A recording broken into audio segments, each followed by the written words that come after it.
Good evening. Welcome to California Today. I'm Liang Zhang. Here's a preview of some of today's stories. A large parade marched through downtown San Francisco over the weekend, celebrating a milestone, where usually celebrations are for organizations growing to a certain size. This one was for people leaving a certain group. Also in San Francisco, a group of mothers spoke out about the drug epidemic gripping the city. They warned of how pervasive fentanyl has become and how many people are still unaware of its lethality. And street intersections are being taken over by night in Los Angeles. We'll see why people are blocking off the public roads and what's being done to stop it. Over the weekend, bright banners, vibrant clothes, and beautiful music filled the streets of San Francisco. The joyous occasion was actually to celebrate a milestone of people quitting a certain organization, reaching a number in the hundreds of millions. NTD's Jason Blair was on the scene. Here in San Francisco, a group is celebrating a milestone.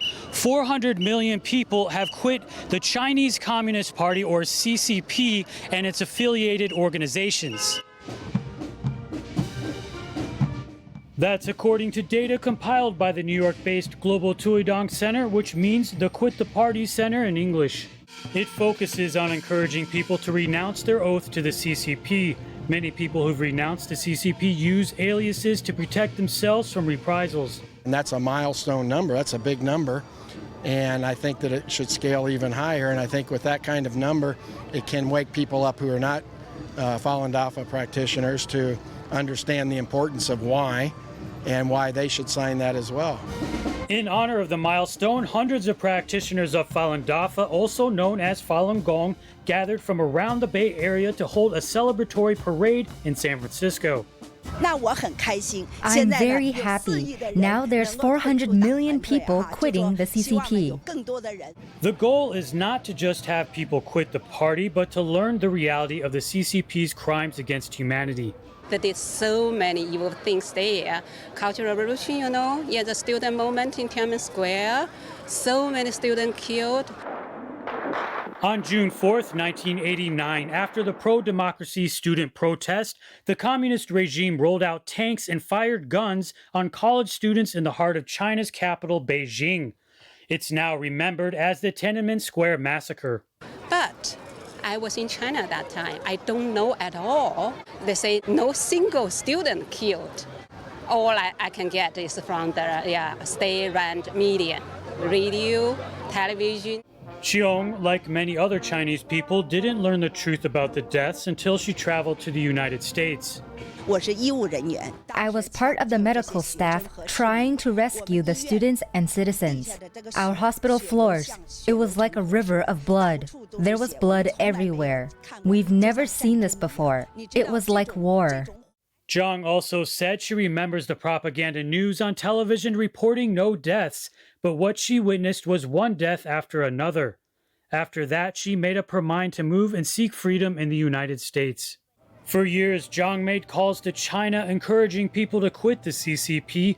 One time she called a dorm with 6 college students to expose the Communist Party and told them about the June 4th massacre. After they heard that, they were very shocked. After that, all 6 of them, some were about to officially join the party, some were part of the Young Pioneers and Communist Youth League. They all quit the CCP. Religious and ethnic groups are also persecuted in China. Since 1999, Falun Gong practitioners are continuously tortured, forced into labor camps, and even have their organs removed for surgical transplants while they're still alive. Truth, compassion, and forbearance is the exact opposite of lie, cheat, steal. The CCP does lie, cheat, and steal, as we know in tech and in politicians and politics.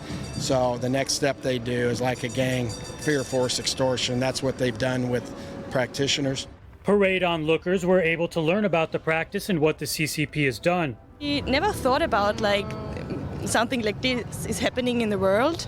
So it's kind of really sad that it should be like the freedom to meditate. Down with communism! Down with communism! Chinese people, quit the Communist Party! Woo! I think You know, the greatest support you can give someone is to listen, understand, much like we did today. We just came out for a stroll in the city where we live and witnessed a parade and wanted to know more about it. The Tuidong Center has also organized a petition to help support NCCP. So far, it has gathered 2.5 million signatures. Jason Blair, NTD News, San Francisco. Now that the CDC has changed its guidelines on COVID, people in one California city with some of the strictest mandates are speaking out. Here's what they had to say to their city councilors. A group of current and former employees of the city of Los Angeles held a protest last week calling on the city to end the ongoing COVID-19 vaccine mandate for its employees, enacted last December. They're calling on the city to bring back employees who were fired for refusing COVID jabs. As the city council held its regular meeting, about half a dozen people demonstrated outside City Hall, holding signs before going inside the building to speak to the council. There are no pretexts left for this ridiculous vaccine mandate. The CDC has just admitted that there is no medical benefit to treating vaccinated and unvaccinated Americans differently, and they now acknowledge innate immunity. During public comment, Jessica Jimenez, a former LA Planning Department employee, said during the meeting that she was terminated in June for not complying with the mandate. While most of the city's residents can enjoy their day and continue to provide financially for their family, you are ending the livelihoods of city employees who have been dedicated to their work for years. A spokesperson for the city did not respond to a request for comment by press deadline. Drug overdose is becoming an increasingly serious problem in many areas of the United States. In San Francisco, more than twice as many people died of overdose than from COVID-19 in 2020, during the height of the pandemic. Among the dangerous narcotics, fentanyl has shown to be the most deadly. NTD's Jason Blair brings us more from a rally held on the first National Fentanyl Prevention and Awareness Day. Mothers Against Drug Deaths held a rally on the first National Fentanyl Prevention and Awareness Day in front of City Hall in San Francisco. The theme was, "What has fentanyl stolen from you?" Hand-painted rocks were placed on the steps leading up to the podium, each one representing a life lost to overdose in San Francisco this year. There are nearly 350 rocks. Overdose is the #1 killer of people aged 18 to 45 in the U.S. We want change, and that's what this rally is about. Stop killing our people! Mothers Against Drug Deaths has been working to raise awareness of the overdose issue since August of last year, singling out fentanyl, a drug the DEA says that one pill can kill. We just started meeting more and more moms and families who have lost loved ones, or they have loved ones on the street in addiction, and so much of it now is fentanyl. And devastatingly, so many of these parents never have heard the word fentanyl before their child died from fentanyl poisoning. According to the DEA, drug dealers are selling fake pills marketed as legitimate prescription medicine, but they actually contain fentanyl. This has led to overdose deaths of people who never even intended to take fentanyl. If you have kids, talk to your kids. If you yourself don't know about it, get educated so that you understand the crisis that we're facing right now. Overdoses in open-air drug markets in San Francisco have attracted national attention in recent years. Much of that attention has been fueled by videos circulating through social media. People travel from all around to come to San Francisco just to participate in this here open drug market. And I remember the day I called my mother. I said, "Mom, I just saw someone the same age as you with a needle in their leg wearing a diaper. What city did I move to?" Stephen Martin Pinto, a San Francisco firefighter, said that as a first responder trying to help the public with medical care, the unchecked drug markets can be distressing. But when these things are allowed to proliferate, these open-air drug markets, and nobody does anything about it, it's like you feel like you're fighting in a battle that just has no end, or nobody even cares to fight. Many people also spoke in opposition against Senate Bill 57, a bill heading to California Governor Gavin Newsom's desk, which would allow some cities in the state to have sites where illegal drugs can be used under supervision. Jason Blair, NTD News, San Francisco.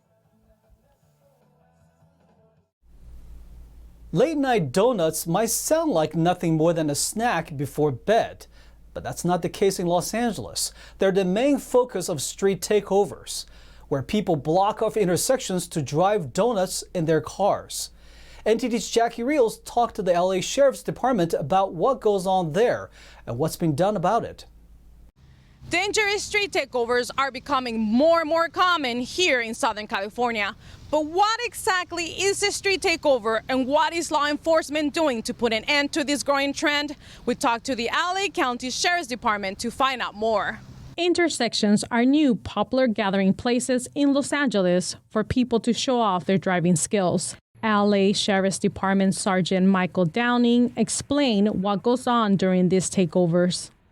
This one was recent, within the last week, and they had approximately 20 to 30 cars out here and about 100, 150 people blocking this intersection and doing the donuts and stunts in the middle of the road.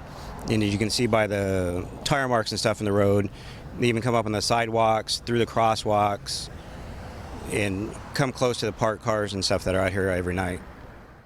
Downing said that the gatherings aren't necessarily malicious, but they are against the law. They come out just to watch it like any other show, I guess, and spectator sport, more or less. And a lot of them come out and they just think it's fun. They'll come out for the night and don't realize that they can also be cited or arrested for just being out here and watching. But it's not always just for fun. Last week, a street takeover turned into a mob, looting a local 7-Eleven. Law enforcement has been working to clear out these takeovers.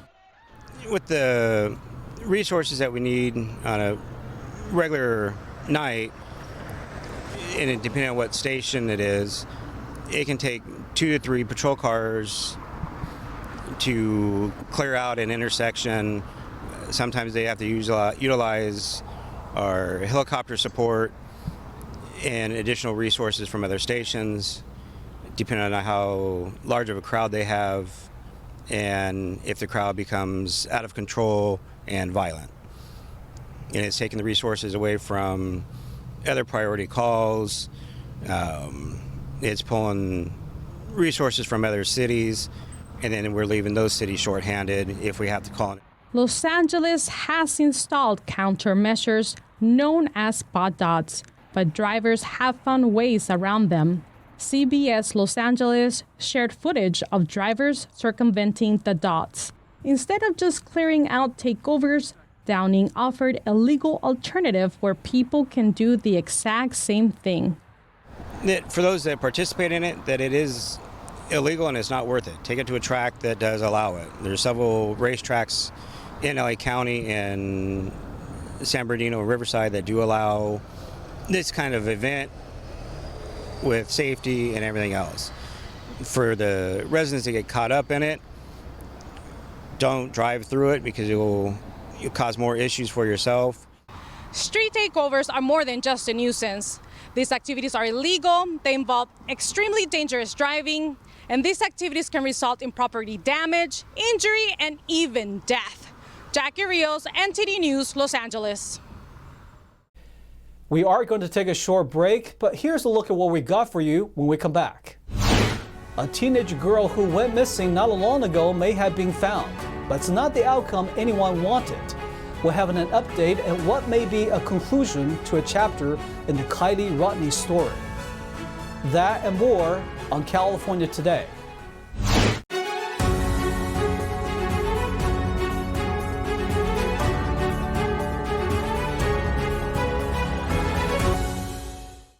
An update on the missing California teen. Today, officials confirmed a private company found the Kiely Rodni's car underwater on Sunday.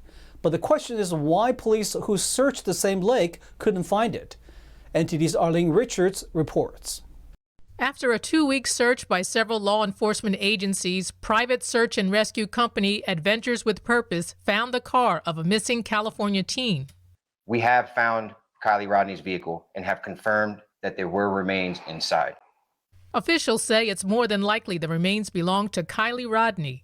In a Facebook post on Sunday, the company said the car is upside down in only 14 feet of water. Numerous law enforcement agencies had already searched the lake, but they couldn't find it.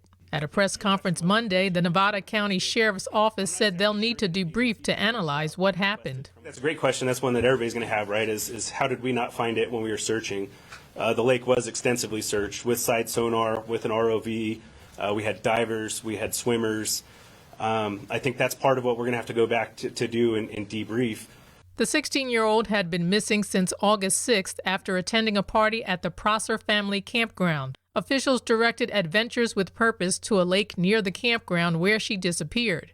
And on Sunday, the company quickly found the vehicle. The sheriff's office spokesperson said the company has more experience. You know, when peace officers are out in the field and volunteers and searchers, it doesn't mean that they're experts in the field, right? These are sometimes ancillary duties, and we're calling from other agencies to try to jump in. And tracking underwater is an extremely difficult thing to do. A lot of this equipment is high-end, very expensive, and you really need to have a lot of practice and expertise. Questions remain on the identity of the body and the cause of death. Arlene Richards, NTD News, New York. Even though inflation is climbing throughout the country, state gas prices are continuing to go down. Gas prices decreased to the lowest amount since March. It's about $1.1 less than the record high in mid-June. According to reports from AAA and the Oil Price Information Service, despite the climbing inflation across the country, gas prices in California have been dropping for more than 2 months. As of Monday, San Francisco sits at $5.53, Los Angeles at $5.34, and Orange County at $5.24. Mono County has the highest prices at $6.54, and Imperial County the lowest at $5.02. The national average price has continuously dropped since June, now sitting at $3.90. It's down about $1.10 from June, but up about 80 cents from 1 year ago. Eligible California public service workers have until the end of October to apply for federal student loan forgiveness. While almost all applicants have been previously denied, new changes may offer public servants new chances to get rid of debt. Attorney General Rob Bonta reminded residents to take advantage of the federal public service loan forgiveness law. Backers of the law say it is to encourage students to pursue public service jobs. The limited time waiver has been available since 2007, but only 10,000 Californians have been approved so far. In 2017, 99% of applicants were denied. The U.S. Department of Education made several changes to the program in 2021 in order to accept more applicants. Some of these changes include reviewing previously denied applicants and giving service members and federal employees program credits. According to Bonta, the only qualifying requirement is that an applicant must have worked full-time or full-time equivalent at the time payments were due. He also stated that it did not matter, quote, whether or not you made a payment. Nurses, teachers, first responders, state workers, and other public servants are encouraged to apply. Now to NTD's Thomas Christian for an update on sports.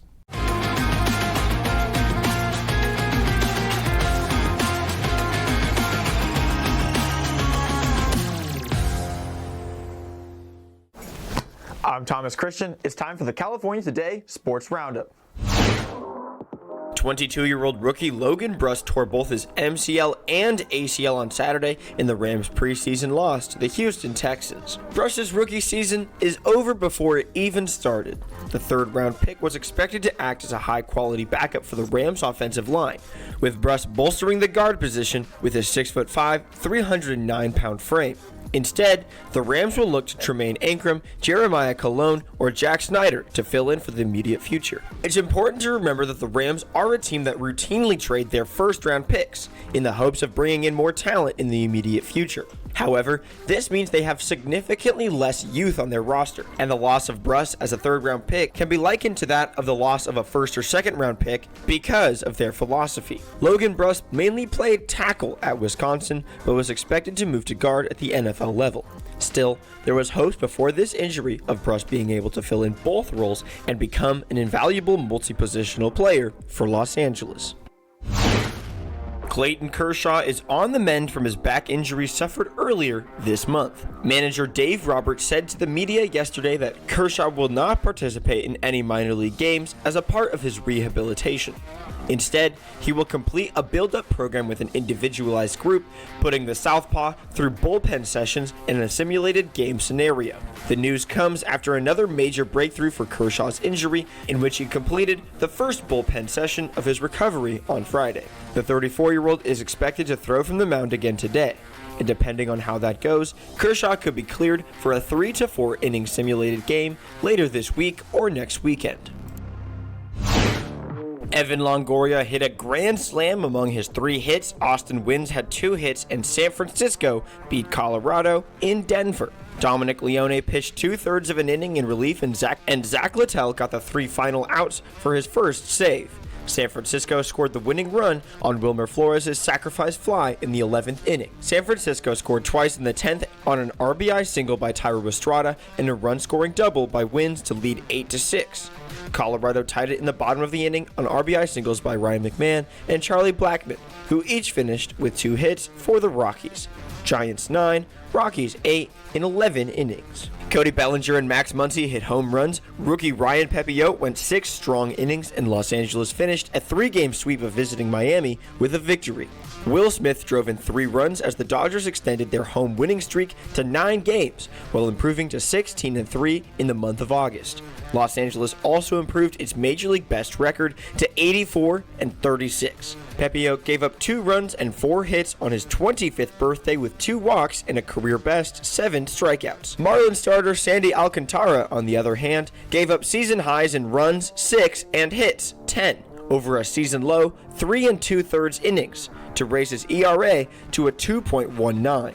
He had 1 walk with 5 strikeouts. Lewin Diaz and JJ Bleday hit home runs for the Marlins. Dodgers 10, Marlins 3. Josh Bell hit a 2-run homer off Patrick Corbin in the 6th inning to give San Diego a second straight 2-1 victory over visiting Washington and a split of their 4-game series. Nelson Cruz had given Washington a 1-0 lead with a solo homer off Padres starter Sean Manaea with 1 out in the 4th. Manaea held the Nationals to Cruz's homer on 5 hits and no walks, with 4 strikeouts over 7 innings, thanks in part to several outstanding defensive plays by shortstop Ha-Seong Kim. Manaea threw just 69 pitches on the outing. Padres 2, Nationals 1. And that's all for your California Today Sports Roundup. That's all we've got for you tonight. We'd like you to join us again on California Today every weekday at 8:30 p.m. Make sure to check out our broadcasts on our California Today webpage. You can find it at ntd.com/California-today. You can also find all of our top latest clips there, ready to share with friends and family. Send us a message on Twitter, Facebook, or Instagram, or through email california.today@ntd.com. I'm Liang Zhang. Have a wonderful evening.